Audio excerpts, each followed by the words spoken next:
بسم الله الرحمن الرحيم. الله يدعو إلى دار السلام ويهدي من يشاء إلى صراط مستقيم. அடுத்து கிருஷ்ணமூர்த்தி ஐயா அவர்கள் அவங்க எனக்கு எதுவும் கேள்விகள் இல்லை, நாங்கள் நல்லா தான் இருக்கிறோம், நண்பர்களாக தான் இருக்கிறோம், எந்த விதமான அதிருப்தியும் கிடையாது என்று சொல்லியிருக்கிறாங்க. இருந்தாலும் அவர்களுடைய ஒரு தகவல்களை பதிவு செய்திருக்கிறாங்க. அது என்னன்னு சொன்னால், உலகில் வாழக்கூடிய மனிதர்கள் யாராக இருந்தாலும் சரி, அவர்கள் கடவுளுக்கு பயந்து வாழணும் இல்லையா? அந்த கடவுள் பயத்தோடு வாழுகிற வரை தீர்வு நமக்கு இருக்காது. கடவுள் பயம் தான் நமக்கு என்ன செய்யுது, நல்ல ஒரு முடிவை தரும் சொல்லி காட்டுறாங்க. இஸ்லாம் அதைத்தான் சொல்கிறது. பொதுவாக நம்ம நல்லா புரிஞ்சுக்கணும், இன்றைக்கு உலகத்தில் ஏராளமான சண்டை சச்சரவுகள் குறைவாக இருக்கிறது அப்படின்னு சொன்னால் அதுக்கு காரணமே கடவுளுடைய பக்தி தான். அது எந்த மதத்தை சார்ந்தவங்களாக இருந்தாலும் சரி, கிறிஸ்துவர்களாக இருந்தாலும் சரி, இந்து மக்களாக இருந்தாலும் சரி, முஸ்லீம்களாக இருந்தாலும் சரி, யாரும் தன்னுடைய கடவுளை உண்மையாக பயப்படுறான் பாருங்களேன். போலியாக அரசியலுக்காக பயப்படுவது வேறு. உண்மையிலும் பயப்படக்கூடிய மக்கள் ஏராளமான பிரச்சனைகளை குறைவாக அவங்க கொண்டுட்டு போயிடுறாங்க. ஒருத்தன் இன்னொருத்தனை அடிச்சிடுறான், இல்லது பாதிப்பு ஏற்படுத்திடுறான். இப்படி செய்யும்போது ஒருத்தன் இன்னொருத்தனை பாதிப்பு ஏற்படுத்துகிறான்னு எல்லாரும் சண்டை போட்டால் உலகத்தில் நிம்மதி இருக்குமா? நிம்மதி இருக்காது, பிரச்சனை தான் மிச்சம். ஆனால் இன்றைக்கி அந்த பிரச்சனைகள் நீங்கள் சொல்கிறீங்க இல்லையா, இது பெருகி போய் கிடக்கணும். ஆனால் இன்றைக்கி சப்ரஸ் ஆகி குறைந்து இருக்கிறது. இதுக்கு காரணமே என்னன்னு சொன்னால் கடவுளுடைய பக்தி தான், பயம்தான். இப்போ முஸ்லீம்களாகிய நாங்கள் எடுத்துக்கிட்டிங்கன்னா என்னுடைய பர்சனலான விஷயத்தை நாங்கள் பகிர்ந்து கொள்கிறோம். நமக்கும் ஏராளமான அநியாயங்கள் துரோகங்கள் நடக்கலாம் உலகத்தில். நடந்தாலும் அதை நாங்கள் பொறுத்து கொள்கிறோம். ஏன் பொறுத்து கொள்கிறோம்னு சொன்னால், கடவுள் ஒருவர் இருக்கிறார், கடவுளுக்கு பயப்படணும், அந்த எண்ணம் தான். அந்த கடவுள் பயம் இருக்கிறனால தான் தப்புகள் குறைவாக இருக்குது. குறைவாக இருக்குன்னா ரியாக்ஷன்ஸு சொல்கிறேன். ஒரு ஆள் அடிக்கிறான், பதிலுக்கு நான் போய் அடிக்கிற கவர்னர் ஆகும். இப்படி அடித்தா முற்று பெறுமா? அந்த பிரச்சனை முடியுமா? முடியாது. எப்போ முடிகிறது? நீ என்னை வலியவனாக இருந்து பாதிப்பு ஏற்படுத்துகிறாய். நான் எளிமையானவன், நான் ஒரு சாதாரணமாக இருந்து ஜீவனம் பண்ணிகிட்டு இருக்கிறேன். இப்படி இருக்கக்கூடிய என்னால் உன்னோடு மோதுவதற்கு பலம் இல்லை. அப்போ உன்னை கடவுள் இடத்துல நான் ஒப்படைக்கிறேன். உலகத்தில் நீ தப்பிக்கலாம், கடவுள்கிட்ட தப்பிக்க முடியுமா? கடவுள் என்ன லஞ்ச பேர் வழியா? லஞ்சத்தை வாங்கிட்டு விட்டுருவாரா? விடமாட்டார். நல்லவர்களுக்கு கடவுள் துணை நிற்பார், கெட்டவர்களை கடுமையாக தண்டிப்பார். இதுதான் இஸ்லாமிய கோட்பாடு. எனவே ஐயா சொன்னதை நாங்கள் மனமாற ஏற்றுக்கொள்கிறோம். கடவுளை பயந்தால்தான், அவர் கடவுளினுடைய பயத்தின்படி நடந்தால்தான் மனிதர்களுக்கு மத்தியில் தவறுகள் குறையும். இதைத்தான் இஸ்லாமிய மார்க்கம் 1400 வருடங்களுக்கு முன்பே சொல்லி, பொய்களும் புரட்டுகளும் தவறுகளும் பெண்களுக்கு எதிரான அக்கிரமங்களும் அதிகரித்து கிடந்த ஒரு பூமி தான் சவுதி அரேபியா, அன்றைய சவுதி அரேபியா. இன்றைக்கு பெண்கள் வாழ்வதற்கு 100% தகுதியுள்ள பாதுகாப்பான இடமாக இருப்பது சவுதி அரேபியா. பார்க்க முடியுதா இல்லையா? வேற பகுதியில் போய் நான் சொன்னேன்னா கூட இது கட்டுக்கதைன்னு சொல்லிட்டு போயிடலாம். நம்ம தஞ்சாவூர் டெல்டா பகுதியில் சொல்கிறது கண்ணுக்கு முன்னாடி உங்களுக்கு தெரியும். முஸ்லீம்கள் மட்டும் இல்லாமல் எல்லா மதத்தை சார்ந்த மக்களுமே ஃபாரினுக்கு போயிட்டு வந்துக்கிட்டு தான் என்ன செய்கிறோம், இருக்கிறோம் வேலைக்கு. அரபு நாடுகளை பொறுத்தவரை இன்றைக்கி நீங்கள் நல்லா பாருங்கள், பெண்கள் வாழ்வதற்கு 100% பாதுகாப்பான நாடாக அரபு நாடுகள் திகழ்கிறது. எதனால? அங்கே என்ன ஆம்பளை இல்லையா? இருக்கான், அமைதியாக இருக்கான், அடங்கி இருக்கான். ஏன் அடங்கி இருக்கான்? அவனுக்கு என்ன கையை காலை கட்டி போட்டா வச்சுருக்காங்க? இல்லை, இஸ்லாம் தான் காரணம். சட்டம் கடுமையாக இருக்கலாமா? ஒரு பெண்மணி, மலையாள பெண்மணி, கேரளாவை சார்ந்தவங்க, இந்து பெண்மணி, அவங்கள்ட்ட கேட்கப்படுது அபுதாபியில், நீங்கள் இந்த நாட்டை விட்டு வேறு எந்த நாட்டுக்காவது வேலைக்கு போகணும்னு ஆசைப்பட்டீங்கன்னா எந்த நாட்டுக்கு போவீங்கன்னு கேட்குறாங்க. அப்போ அந்த பெண்மணி சொல்கிறாங்க, நான் எந்த நாட்டுக்கும் போக மாட்டேன். ஏம்மா அப்படி சொல்கிறீங்க? இந்த நாடு தான் என் நாட்டை விட எனக்கு சுதந்திரமாக இருக்குது. அதாவது ஃபீமேல் நர்ஸு, பெண்கள் நர்ஸு அங்கே வேலைக்கு போகிறாங்க, கேரளாவிலேருந்து அதிகமாக போகிறாங்க. ராத்திரி 1 மணி 2 மணிக்கெல்லாம் ஷிஃப்ட் மாற்றுவாங்க பாருங்களேன். மாற்றிட்டு ஹாஸ்பிட்டல்லேருந்து பஸ்ஸில் கொண்டு வந்து இறக்கி விடுவாங்க. பஸ் ஸ்டாண்ட்லேருந்து அவங்க ரூமுக்கு போகிறது கிட்டத்தட்ட 1 கிலோமீட்டர் 2 கிலோமீட்டர் தூரம் இருக்கும், சரியா? நடந்து தான் போவாங்க. நடந்து போகும்போது 10 ஆம்பளைங்க முன்னாடி வந்தாலும் கூட இந்த பெண்மணி கொஞ்சம் கூட சலனம் இல்லாமல் நடந்து போவாங்க. இந்த பாதுகாப்பு வேறு எந்த நாட்டில் இருக்குது சொல்லுங்கள்? கழுத்தில் நம்ம ஒரு 2 பவுன் செயினை போட்டு போக முடியலை, பயமாக கிடக்கு. அத்துட்டு போயிடுவானோ, வேற ஏதாவது நினைப்பானோ அப்படின்னு நம்ம வந்து பயப்பட வேண்டியிருக்கு. நீங்கள் உடலெல்லாம் நகையை போட்டு போனாலும் அங்கே ஒன்றும் நடக்காது. எவனாவது திருடுனா அல்லது பெண்களை வந்து அபியூஸ் பண்ணிட்டான்னு சொன்னால் அவனுக்கு கொடுக்கப்படுகிற தண்டனையினால் அவன் என்ன மனோநிலைக்கு ஆளாயிருவான்னு சொன்னால், இதுக்கு நம்ம இந்த தப்பு செய்யாமலே இருந்திருக்கலாமே, வாழ்க்கையை நொந்து நொந்து அவன் செத்துருவான். புரியுதா? அந்த அளவுக்கு இஸ்லாமிய மார்க்கம் வந்து இறைவனுடைய பயத்தை காட்டி, நீ தப்பு செய்தாய் என்று சொன்னால் இறைவன் உன்னை வந்து பழி வாங்குவார், தண்டிப்பார், அந்த இறையச்சத்தோடு ஜாயின் பண்ணி சொல்லி காட்டுகிறது. அதனால தான் அந்த இறைவனுடைய அச்சம் இருக்கிறனால தான் பெண்களுக்கு எதிரான குற்றம் குறைஞ்சிருக்கு. நல்லா கவனிச்சுக்கங்க. எந்த நாடு சுதந்திரமான நாடுன்னு சொன்னால் கொடியேற்றி முட்டாய் சாப்பிட்ற நாடு அல்ல, அது ஒரு அடையாளம். உண்மையிலே சுதந்திரமான நாடு எது தெரியுமா? பெண்களுக்கு எந்த நாடு பாதுகாப்பாக இருக்கிறதோ அதுதான் சுதந்திரமான நாடு. இதுதான் உண்மை. இதை நம்ம இன்னைக்கு பல இடங்களில் பார்க்குறோம். ஆக அந்த பெண் பாதுகாப்பு அங்கே உறுதி செய்யப்படுகிறது இறைவனுடைய அச்சத்தினால. அது மட்டும் இல்லாமல் குடி கூத்து கும்மாளங்கள், குடிச்சிட்டு வந்தாருன்னா ஆம்பளைக்கு மட்டும் கேடுன்னு நம்ம நினைக்கிறோம். அப்படியெல்லாம் இல்லை, பெண்களுக்கு அது பிரச்சனை தான். இவன் குடிச்சிட்டான்னு சொன்னால் பாதிக்கப்படுறது யாருங்க? குடும்பத்தார் தானே. குடும்பத்தில் யார் இருக்கிறா? பெண்கள் தானே இருக்கிறாங்க. ஆக இப்படி இஸ்லாமிய மார்க்கத்தில் சொல்லப்பட்ட அந்த தீர்வுகளை நீங்கள் எடுத்து பார்த்தீங்கன்னு சொன்னால் ஏராளமாக இருக்கிறது. இது அனைத்திற்கும் காரணம் இறைவனுடைய அச்சமும் அவனுடைய அந்த பயமும் தான் அடிப்படையான கட்டுப்பாடாக இருக்கிறது என்பதை நாங்கள் சொல்லிக் கொள்கிறோம். எனவே ஐயா சொன்ன கருத்தை நாங்கள் மனமாற ஏற்றுக்கொள்கிறோம். அது போன்ற அனைவரும் நடக்க வேண்டும் என்கிற ஒரு கோரிக்கையை எங்கள் சார்பாக நாங்கள் வைத்துக் கொள்கிறோம். சரிங்க. மலர்விழி, நான் பசுபதி கோயிலில் இருக்கேன். இப்போ வந்து தொப்புள் கொடி உறவுன்னு சொல்கிறீங்க, ஆனால் வந்து எங்களோட ஃபங்க்ஷன்லலாம் எதுக்கு கலந்துக்க மாட்டேங்கிறீங்க? உங்களோட ஃபங்க்ஷனில் நாங்கள் கலந்துக்கிறோம்ல, எங்களோட ஃபங்க்ஷனில் ஏன் கலந்துக்க மாட்டேங்கிறீங்க? அதுதான் கேட்கலான்ட்டு. சகோதர சகோதரிகளே, அம்மையார் மலர்கொடி அவர்கள் தங்களுடைய கேள்வியை வந்து பதிவு செய்திருக்கிறாங்க. அது என்னன்னா, நீங்கள் தொப்புள் கொடி உறவுன்னு சொல்கிறீங்க, சரிதான். நீங்கள் கூப்பிடக்கூடியக்குள்ளாக நாங்கள் வந்து கலந்துக்கிறோம், இப்போ வந்து கலந்துட்டு இருக்கிறாங்க, சந்தோஷம். ஆனால் நாங்கள் கூப்பிட்டா மட்டும் நீங்கள் வரமாட்டீங்களே என்று என்ன செய்கிறாங்க அவங்க கேட்குறாங்க. நல்ல கேள்வி, தேவையான அனைவருடைய மனக்கிடங்களும் புதைந்து கிடக்கக்கூடிய ஒரு விஷயம்தான். அதாவதுங்க, இஸ்லாமிய மார்க்கத்தை பொறுத்தவரை எப்படி நமக்கு சொல்கிறதுன்னு சொன்னால், இது வந்து நம்முடைய பழக்க வழக்கம், நம்முடைய நட்பு, இது அனைத்தும் முக்கியம்தான். இதை விட இஸ்லாம் எதை பெரிதாக சொல்கிறது என்றால் கொள்கையை பெரிதாக சொல்கிறது. கொள்கைனா எப்படி? யாருக்கும் நம்ம வந்து தீங்கு செய்யக்கூடாது, இது இஸ்லாமிய கொள்கை. ஏழைகளுக்கு சுமையை கூட்டக்கூடாது, இது இஸ்லாமிய கொள்கை. நாம் ஒரு காரியத்தை செஞ்சு அது இல்லாத மக்கள் இருக்கிறாங்கல்ல, அவங்களுக்கு பாரமாயிடக்கூடாது, இது இஸ்லாமிய கொள்கை. இந்த அடிப்படையில் நீங்கள் நடந்துக்கங்க.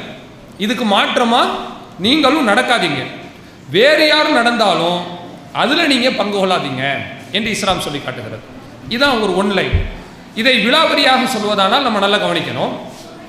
இஸ்லாமிய மார்க்கம் வந்து எங்களுக்கு ஒரு போதனையை சொல்லி காட்டுகிறது. அது என்ன போதனைன்னு சொன்னால், வக்கது நஸ்ஸல அலைக்கும் ஃபில் கித்தாப், உங்களுக்கு இறைவன் ஒரு தகவலை, ஒரு சட்டத்தினை இந்த வேதத்தில் அருளுகிறார். அது என்னவென்று சொன்னால், இதா சமயத்தும் ஆயாத்தில்லா, ஏக இறைவனுடைய அந்த வசனங்கள் இருக்கிறதே, நீதி போதனைகள், அந்த போதனைகள் மறுக்கப்படுகிற சபையில், கேலி செய்யப்படுகிற சபையில் நீங்கள் உட்காராதீர்கள், கலந்து கொள்ளாதீர்கள் என்று சொல்கிறேன். இப்போ இது வந்து உங்களை நம்ம தப்பாக சொல்லலை, நான் உண்மையாகவே சொல்கிறேன். நாம் வந்து முஸ்லீம்கள் நீங்கள் கூப்பிடக்கூடிய நிகழ்வு மட்டும் கிடையாது. இப்போ நான் வந்து இந்த தௌஹீத் ஜமாத் என்கிற இஸ்லாமிய கொள்கையை போதிக்கக்கூடிய ஒரு இயக்கத்தில் நாங்கள்லாம் சங்கமித்து பயணப்பட்டுக்கிட்டு இருக்கிறோம். இப்போ எங்களுடைய சொந்த பந்தங்கள் இருக்கிறாங்க, அவங்க வந்து ஆடம்பரமாக ஒரு திருமணத்தை செய்கிறாங்க. அப்படி வச்சுக்கணும், சீரியல் லைட்டெல்லாம் போட்டு ஒரு 1.5 கோடி ரூபாய்க்கு குதிரை டான்ஸ் எல்லாம் வச்சு செலவழிக்கிறாங்க. இப்படி ரொம்ப ஆடம்பரமாக வச்சா அது அவங்களுக்கு சாத்தியம், ஏழை மக்களுக்கு சாத்தியமா? சாத்தியப்படாது. நான் என்ன ரூட்டில் சொல்ல வரேன்ற நீங்கள் நல்லா புரிஞ்சுக்கங்க. அப்போ ஏழை மக்களுக்கு சாத்தியப்படாதுன்னா அது அவனுக்கு முடியலாட்டி நான் என்ன பண்ணுறது? அப்படி இஸ்லாம் பார்க்கல. இஸ்லாம் வந்து எல்லாத்துக்கும் சமமான சட்டத்தை சொல்கிறது. இருக்கிறவங்களுக்கு ஒரு சட்டம், இல்லாதவங்க நீ எப்படி வேணால் போயிட்டு போ, அப்படியா இஸ்லாம் சொல்லுகிறது? அப்படி சொல்லலாமா? சொல்லுங்கள். ஒரு தாய் இருக்கிறாருங்க, ஒரு தாயோ தகப்பனோ இருக்கிறாங்க, பெத்தெடுத்த பிள்ளைங்க, ஒரு பையன் நல்லா படித்து பணக்காரராக இருக்கார், இன்னொரு பையன் சாதாரண ஏழையாக இருக்காப்புல. எல்லாத்துக்கும் சமமாக தானே நடக்கணும்.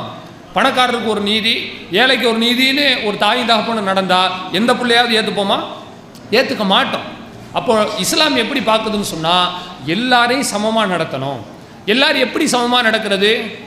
இருக்கப்பட்டவர்கள் தன்னுடைய செலவை குறைச்சிக்கலாம், ஆடம்பரம் இல்லாமல் செய்யலாம். சரி, இல்லாதவங்க ஆடம்பரமாக செய்ய முடியுமா? முடியாது. அதாவது என்னால் ஒரே நேரத்தில் 2 பிளேட் பிரியாணி சாப்பிட முடியும். நான் ஒரு பிளேட்டாக சாப்பிட்டு சும்மா இருந்துருவேன். ஆனால் சோத்துக்கே வழி இல்லாதவனை போயிட்டு நீ பிரியாணி சாப்பிட்டது ஆகணும்னு சொன்னால் எங்கேருந்து அவன் சாப்பிடுவான்? செலவு பண்ண முடியுமா அவனால்? முடியாது. அப்போ இஸ்லாம் என்ன சொல்லுதுன்னு கேட்டிங்கன்னா, உங்களுடைய கேள்விக்காக நான் சொல்லவில்லை, பொதுவாகவே சொல்லுகிறேன். இன்றைக்கு முஸ்லீம்கள் இடத்துல நடக்கக்கூடிய அந்த நிகழ்வுகள் இருக்கிறதே மற்ற மதங்களை விட குறைவாக இருக்கிறத நம்ம பார்க்கணும். இது மத உணர்ச்சியில் நான் சொல்லலை, பொதுவாக நான் சொல்கிறேன். அந்த கூத்து கும்மாளம் கச்சேரி, கல்யாணங்கள், ஆடல் பாடலாம் நடத்துகிறாங்கல்ல, எல்லா சமூகத்திலையும் நடக்குது. சரி, முஸ்லீம்களில் நடக்கிற குறைவாக இருக்கா இல்லையா? ஏன் குறைவாக இருக்குது? அது ஒரு கேள்வியை நம்ம எடுக்கணும். அதே மாதிரி நீங்கள் பாருங்கள், மற்ற எல்லா இடத்துலையும் நடக்கிற இறை இல்லங்களில் நடக்கக்கூடிய அந்த அநியாயங்கள், இறைவனுடைய இல்லத்திலேயே ஆடல் பாடல் கச்சேரி நடத்துறது, அல்லது நீங்கள் ஒரு சவத்தை எடுத்துகிட்டு போகும்போது, ஒரு பிரேதத்தை நம்ம அடக்கம் செய்கிறக்கோ எரிக்கிறக்கோ எடுத்துகிட்டு போகும்போது தன்னுடைய உறவினர் தானே இறந்துருக்கிறாரு. உறவினர் இறந்து போயிட்டா எல்லாரும் கவலைப்படுவோமா, சந்தோஷப்படுவோமா? சொல்லுங்கம்மா. கவலைப்பட்டு கண்ணீர் வடித்து ஒப்பாரி வச்சு அழுவோம். இஸ்லாமிய மார்க்கத்தில் ஒப்பாரி வைக்கக்கூடாதுன்னு இருக்குது. ஆனால் கண்ணீர் வடித்து அழலாம், தப்பில்லை. இப்போ நான் என்ன சொல்கிறேன், ஒரு பிரேதத்தை எடுத்துகிட்டு போகும்போது கையிலே ஏற்றி கட்டி மடிச்சுக்கிட்டு விசில் அடித்து வெடி போட்டு ஆடுறோம்னு சொன்னால் இது ஒரு முரண்பாடாக தெரியலையா? சட்டப்படி அழுக வேண்டிய ஆள் சிரித்து வெடி போட்டு கொண்டாடுறோம். அப்போது இது முரண்பாடாக நம்ம என்ன செய்கிறோம்? வெளிப்படுகிறோம். இஸ்லாமிய மார்க்கம் இதை தவறு என்று சொல்கிறது. அப்படி நீங்கள் செய்யாதீங்க. ஒரு பிரேதத்தை எடுத்து கொண்டு போய் அப்படியே என்ன செய்யுங்க? அடக்கம் செய்யுங்க. அதில் ஆடம்பரம் அத்தியாவசியம் வேண்டாம் என்று சொல்கிறது. அதே மாதிரி பார்த்தீங்கன்னு சொன்னால், ஒரு பெண் குழந்தை பிறந்தா நீங்கள் நல்லா கவனிக்கலாம். ஆண் குழந்தை பிறந்தா இருக்கிற சந்தோஷம் பொம்பளை பிள்ளைங்க பிறந்தா நம்ம சமூகத்தில் இருக்கா? அவங்கள்ட்ட ஓப்பனாக கேட்குறேன், இருக்காமா? இல்லை. ஏன் இல்லை? பெண்ணாக பிறக்கிற தப்பா? சொல்லுங்க. பொம்பளை பிள்ளையா பிறந்துட்டா நான் ஏதோ பாவம் பண்ணிட்டேன் அப்படி ஏதாவது சட்டம் இருக்குதா என்ன? இல்லை. நானே பார்த்துருக்கேன். ஒரு தடவை அரசு ஆஸ்பத்திரியில் பெண் குழந்தை பிறந்துருச்சு, ஒரு பெண்மணிக்கு, அம்மையாருக்கு. அந்த பெண்ணை பெற்றெடுத்த தகப்ப இருக்கார் பாருங்க, பிள்ளையோட தாத்தா, இந்த பிள்ளைய தூக்க மாட்டேன்றான். ஏன்? செலவு வைக்கிறதுக்கு பிறந்துருச்சு சொல்கிறான். இது நடப்பு தான், உண்மையில் அப்படி தான் இருக்குது. எப்படி செலவு வைக்கிறாங்க? ஏன் பிறக்கும் போதே டாலராக உருவிக்கிட்டா பிறகுறாங்க? இந்த புள்ள பிறந்துருச்சுன்னா இதுக்கு பேர் வைக்கிறதுக்கு அதுக்கு ஒரு 1.5 லட்ச ரூபா. பாருங்கள் என்ன நடக்குதுன்னு நான் அந்த ரூட் மேப்பை கரெக்டாக சொல்கிறேன். அது கடந்து பிள்ளைக்கு காது குத்து, பொம்பளை பிள்ளைக்கு காது குத்துக்கு அதுக்கு ஒரு 1 லட்ச ரூபா, சரியா? அது கடந்து பூப்புனித நீராட்டு விழா, அதுக்கு ஒரு 2 லட்ச ரூபா. அதை கடந்து கல்யாணம், அதுக்கு ஒரு 10 லட்சம் 15 லட்சம். கல்யாணம் முடிஞ்சிச்சு, சரி உட்காரலாம் அப்படின்னு ஓஞ்சி உட்காருவார் பெண்ணை பத்தெடுத்த தகப்பன். அப்போ பார்த்தீங்கன்னா கடைசியில் சீமந்தம் அது இதுன்னு அப்படி ஒரு செலவு. நீங்கள் நல்லா பாருங்கள், ஒவ்வொரு மதத்தினருக்கும் உரிமை இருக்கிறது, அதை நம்ம மறுக்கலை. நாம் இங்கே என்ன பேசி கொண்டிருக்கிறோம் என்று சொன்னால், அந்த உரிமைகளும் அந்த நிகழ்ச்சிகளும் சமுதாயத்திற்கு பாரமாக இருக்கக்கூடாது. இதைத்தான் இஸ்லாம் சொல்கிறது. அப்போ இஸ்லாம் என்ன சொல்கிறதுன்னு கேட்டிங்கன்னா, பெண்ணை பெற்றெடுத்தால் நீ கவலைப்பட வேண்டிய அவசியமே கிடையாது. ஒய்தா புஷிர் அகதும் பிலுந்தா, பெண்ணை பெற்றெடுத்தால் அது உனக்கு நற்செய்தி. அரபு நாட்டில் இன்றைக்கி நீங்கள் பார்க்கலாம், ஆம்பளை பிள்ளை பிறந்தா கூட பெருசாக சந்தோஷப்பட மாட்டான், பொம்பளை பிள்ளை பிறந்தா மகிழ்ச்சியில் அவன் துதிக்கிறான். வேண்டாம், பெண் குழந்தை பிறந்தா சந்தோஷப்படுகிறார்கள். ஏன்? பெண் குழந்தை பிறந்து அவங்களுக்கு இன்னொரு ஆணோட திருமணம் நடக்குது இல்லையா?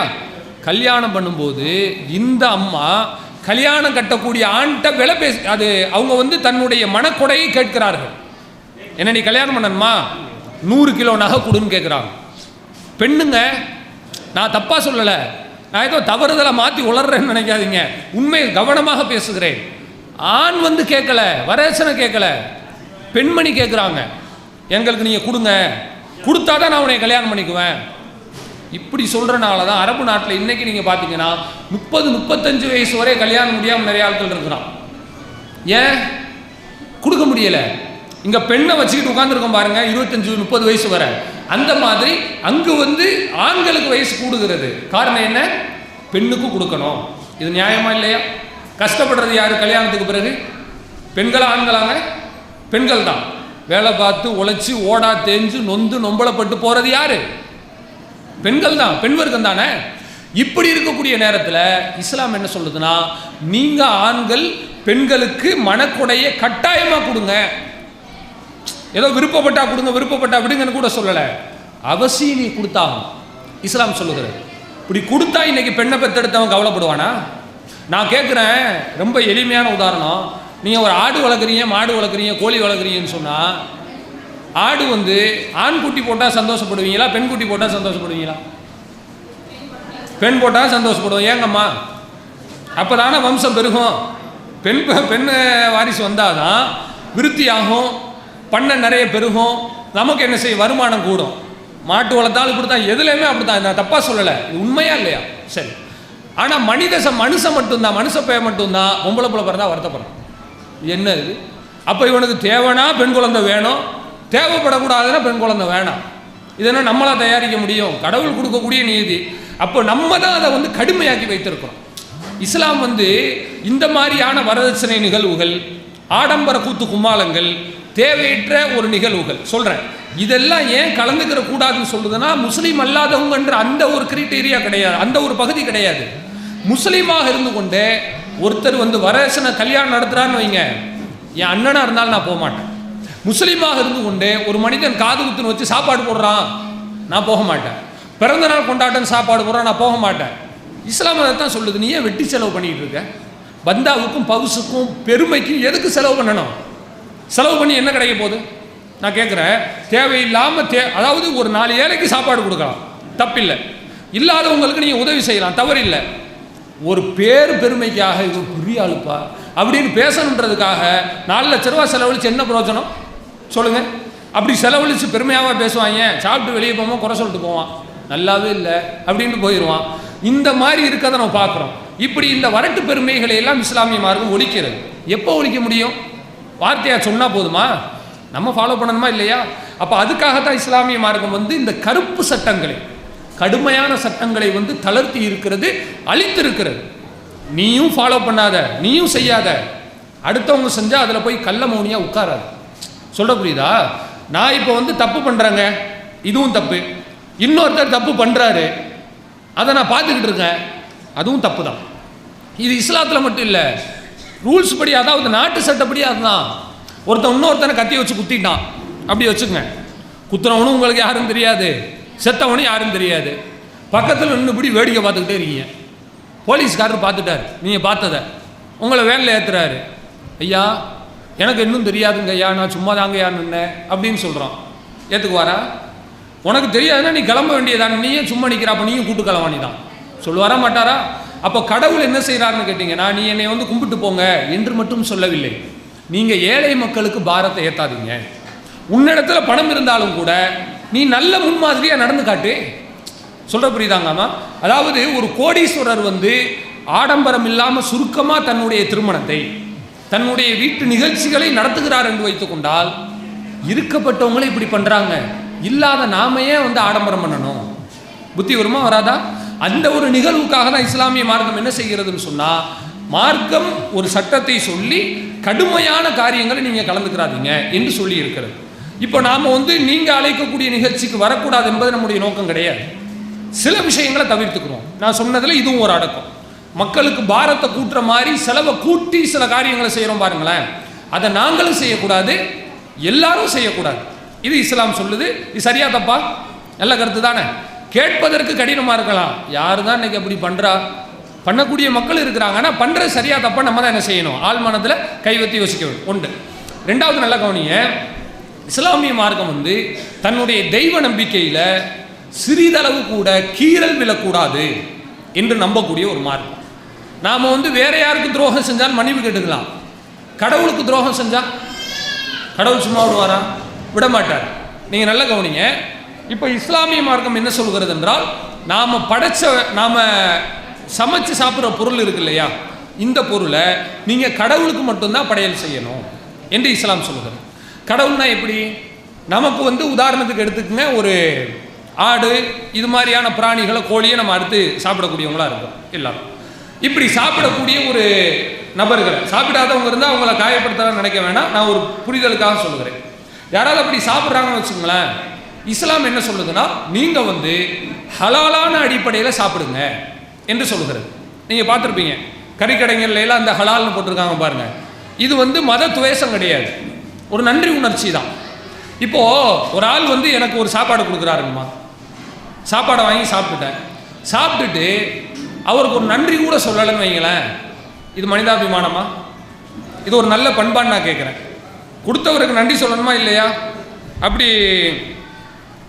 அப்படி இருக்கக்கூடிய நேரத்தில் ஒரு நன்றி கூட சொல்லாமல் நான் எஞ்சி போயிட்டேன்னு சொன்னால் இது நல்லாவா இருக்கும்? இல்லை. அப்போ கடவுள் நமக்கு வந்து ஜீவராசிகளை படைச்சி கொடுத்துருக்கிறார், ஆடு கோழி இந்த மாதிரி விவகாரங்களை படைச்சி கொடுத்துருக்காரு. அதை வாங்கிக்கிட்டு நீ நன்றி இல்லாமல் போயிடாத. நீ எப்படி அதை சாப்பிடணும்னு சொன்னால் கடவுள் பெயர் கூறி அறுக்கணும், கடவுளுக்கு நன்றி செலுத்தி அறுக்கணும், அதுதான் ஹலால். அப்படி நன்றி செலுத்தி அறுத்தா நாங்கள் சாப்பிட்றோம், இல்லைன்னா சாப்பிட வேண்டாம். இது நல்ல ஒரு பண்பு தானே, நன்றி விசுவாசத்தினுடைய ஒரு வெளிப்பாடு ஹலால். ஆக இந்த மாதிரி இல்லாட்டி நாங்கள் சாப்பிடக்கூடாதுன்னு சொல்கிறது மத துவேஷம் கிடையாது, அது ஒவ்வொருத்தருடைய நம்பிக்கை. அதை நம்ம யார் இடத்துலையும் போய் தலையிட முடியாது. ஒன்று. ரெண்டாவது, இந்த தீபாவளி பொங்கல் இதெல்லாம் நீங்கள் என்ன செய்வீங்க பார்த்துருப்பீங்க, படையல் பண்ணி கொடுத்தா முஸ்லீம்கள் வாங்க மாட்டாங்க, ஆனால் எல்லாரும் நம்ம கொடுத்தா வாங்கிக்கிறாங்க. அது ஏன்பா எந்த வித்தியாசம்? அதுலேயும் ஒன்றும் கிடையாது, தாராளமாக வாங்கிக்கலாம். அதில் உள்ள ஒரே ஒரு சிக்கல் என்னவென்று சொன்னால், ஏக இறைவனுக்கு நாங்கள் வணக்கம் செலுத்தும் பொழுது இன்னொரு நபர் வந்து அவர் மத சுதந்திரப்படி நடக்கலாம், தப்பில்லை. ஆனால் அவர் வந்து ஏக இறைவனாக நாங்கள் நம்பக்கூடிய இறைவன், அது அல்லாமல் வேறு ஒரு நபருக்கு படையல் செஞ்சு கொண்டு வராங்கன்னு வச்சுக்கோங்க, இஸ்லாமிய சம்பிரதாயப்படி அது சாப்பிட முடியாது. இது உங்களுக்கு எளிமையாக நான் வளர்க்குறேன். இப்போது சபரிமலைக்கு மாலை போட்டிருக்காங்கன்னு வச்சுக்கோங்க, மாலை போட்டால் இறைச்சி சாப்பிடுவாங்களா? சாப்பிட மாட்டாங்க. நாங்கள் வந்து இந்து மக்களோட சகஜமாக தான் வாழுகிறோம் தெருவுலையே. எங்களுடைய வீட்டில் எடுத்துக்கிட்டிங்கன்னா மாலை போட்டு வருவாங்க பாருங்கள், அவங்க போட்டிருக்க மாதம் எங்களுக்கு தெரியும். மார்கழி மாதமா? எந்த மாதத்தில் போடுவாங்க? கார்த்திகை மாதம். அந்த மாதத்தில் அவங்க மாலை போட்டு வர்றாங்கன்னு சொன்னாலே நாங்கள் கவனித்து வச்சுப்போம். அவங்க இருக்கிற காலமெல்லாம் மாலையோடு இருக்கிற அந்த அந்த முடிகிற வரைக்கும் வீட்டில் நாங்கள் வந்து அசைவம் சமைக்க மாட்டோம். எங்கள் வீட்டில் இப்படிலாம் சில சகோதரர்கள் இருக்கிறாங்க. ஏன் அசைவம் சமைக்க மாட்டாங்க? அவங்களுக்கு கொடுக்க போகிறதில்ல, இந்த வாசம் அடிக்குமா இல்லையா, சங்கடப்படுவாங்கல்ல, இப்படி நினைக்கிறோம். இப்போ நான் என்ன சொல்கிறேன், நான் வீட்டில் பிரியாணி ஆக்கிட்டேன் வாங்கிக்கோங்க மாமா அப்படின்னு சொல்லி மாலை போட்டோட்ட கொண்டு போய் நீட்டலாமா? வாங்க மாட்டாங்கன்றது வேற, கொடுக்கலாமா? அப்படி ஏன் கொடுக்கக்கூடாது? அவர்களுடைய நம்பிக்கை அது இல்லையாமா? அது மாதிரி தான் இஸ்லாம் சொல்லுகிறது, நாங்கள் முஸ்லீம்களாக இருக்கக்கூடியவர்கள் அல்லாஹுக்காக படைக்கப்பட்டதை சாப்பிடுகிறோம், அல்லாஹ் கொடுத்தான் என்று நினைத்து சாப்பிடுகிறோம். வேறு தெய்வங்களுக்கு படைக்கப்பட்டது எப்படி மாலை போட்டால் சாப்பிடக்கூடாதுன்ற ஒரு சம்பிரதாயமோ அதுபோல வேறு தெய்வங்களுக்காக படைக்கப்பட்டதை நான் சாப்பிடக்கூடாது என்று சட்டம் சொல்லி இருக்கிறது. இப்போ வற்புறுத்த முடியாது தானே? இது ஒரு எளிமையான விஷயம். ஆனால் தாராளமாக சாப்பிடுவோம். எப்போ சாப்பிடுவோம்? இன்றைக்கி சகஜமாயிடுச்சு. தீபாவளி பொங்கலுக்கெல்லாம் முன்னாடியே கொண்டு வந்து கொடுத்துட்டு போயிடுறாங்க. பாய் நீங்கள் வந்து தீபாவளி அன்னைக்கு கொடுத்தா சந்தேகப்படுவீங்க, முத நாளே கொடுத்துட்டேன், நாளைக்கு தான் படையல் செய்வேன் அப்படின்னு சொல்கிறாங்க. சில பேர் தீபாவளி அன்னைக்கும் கொடுக்குறாங்க, சொல்லி கொடுக்குறாங்க, பாய் இது படையல் பண்ணலை பாய், பயப்படாமல் சாப்பிடுங்க. இப்போ விஷயம் என்னென்னா, சாப்பாடை வாங்கக்கூடாது, அது தீட்டு தர்த்தனம் அப்படியெல்லாம் இல்லை, எல்லாரும் அந்நியமாக தான் இருக்கிறோம். அந்தந்த நபர்களுக்கென்று சில சட்டத்திட்டங்கள் இருக்குல்ல, அதை யாரும் யாருக்காக என்ன செய்ய வேண்டாம், தளர்த்த வேண்டாம் என்று சொல்கிறோம். வேற்றுமையில் ஒற்றுமையாக என்ன தனித்தனியாக நிற்கிறது இல்லை, எல்லாரும் வேறு கொள்கையில் இருப்போம், ஆனால் ஒத்துமையாக இருக்கும். நீங்கள் மாலை போட்டு வருவார் ஒருத்தர், நான் தோல் மேலே கை போட்டு அவரோட என்ன செய்வேன், போவேன். நான் போய் உரமாக சாப்பிடுவேன், அவருக்கு கொடுத்து நான் வந்து என்ன செய்ய மாட்டேன், வற்புறுத்த மாட்டேன். அது மாதிரி தான் நாம் வந்து நல்லா புரிஞ்சுக்குங்க, இஸ்லாமிய மதத்தை சார்ந்தவர்கள் ஒரு கொள்கையில் இருக்கும்போது அடுத்தவங்க கூப்பிடும்போது வரக்கூடாதுன்றது மதத்துவேஷம் கிடையாது. முஸ்லீம்களாகவே இருந்து மூட நம்பிக்கையில் ஒரு காரியத்தை செய்தால், தர்காக்களுக்கு சென்றால் நாங்கள் போக மாட்டோம். ஃபாத்திஹான்னு ஓதுவாங்கல்ல கபரடியில் போய் நின்றுக்கிட்டு, அதுக்கு நாங்கள் போக மாட்டோம். வரதட்சணை கல்யாணம் நடக்குது, அதுக்கு நாங்கள் போக மாட்டோம். காரணம், வரதட்சணையினால் பெண் சமுதாயம் கடுமையாக பாதிக்கப்படுகிறது. கூத்து கும்மாளம் நடத்துகிறார்கள், நாங்கள் போக மாட்டோம். இந்த அந்திரிலாம் நடத்துகிறாங்கல்ல, நாங்கள் போக மாட்டோம். இது போக மாட்டோன்ற காரணம் நல்லா புரிஞ்சுக்குங்க, சமுதாயத்திற்கு தீங்காக இருக்கிறது என்பது தான். அப்போ நாம் வந்து ஆடம்பரமாக ஒரு காரியத்தை செய்யும் பொழுது, இஸ்லாமிய அந்த நம்பிக்கைக்கு அப்பாற்பட்டு செய்யும் பொழுது, இஸ்லாம் கலந்து கொள்ளாதீர்கள் என்று சொல்வதற்கு காரணம் அவங்கள நீங்கள் தனியாக விடுங்கன்னு அர்த்தம் கிடையாது. எந்நேரமும் நீங்கள் எங்கள் வீட்டுக்கு வரலாம், நம்ம உங்கள் வீட்டுக்கு வரலாம், அதெல்லாம் பிரச்சனை இல்லை. ஆனால் நடப்பு என்பது, சமுதாய நடப்பு என்பது பாரம் ஏற்றக்கூடிய வகையில் இருக்கக்கூடாது என்கிற நல்ல சிந்தனையின் வெளிப்பாடாக தான் இஸ்லாமிய மார்க்கம் நீங்களும் தவறு செய்யாதீங்க, தவறு செய்கிற இடத்துலையும் கலந்துக்கிறாதீங்க என்று சொல்லி காட்டுகிறது. எனவே வராமல் தவிர்ப்பது தீய நோக்கமோ ஒரு தவறான சிந்தனையோ கிடையாது. அனைவரும் நண்பர்கள் தான், கொள்கை அடிப்படையில் அவங்கவுங்க சரியாக இருந்துக்கணும். சரிங்களா? அதுக்காகத்தான் நம்ம தவிர்த்துக்கிறோம். சரிங்க.